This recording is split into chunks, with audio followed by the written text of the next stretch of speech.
அவருடைய தொண்டு உள்ளத்தை நினைத்து நான் மெச்சுகிறேன் ஸ்டாலின். ஒரு நலிவுற்று மருத்துவமனையில் சிகிச்சை மேற்கொண்டிருக்கிற பொழுதே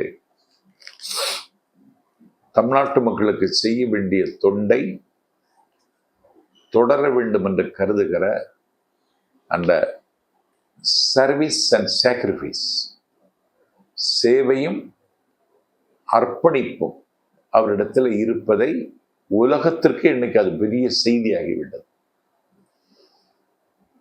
அதனால முதலமைச்சர் ஆரோக்கியமாக இருக்கிறார் என்பது இப்ப வெளிச்சமாகிவிட்டது. அவருக்கு எந்த ஆபத்தும் நெருங்காது என்பது இப்பொழுது திட்டவட்டமாக நமக்கெல்லாம் தெரிந்து விட்டது. அதுதான் பார்க்கணும். ஐயா, நீங்க போய் சந்திக்க போனீங்களா?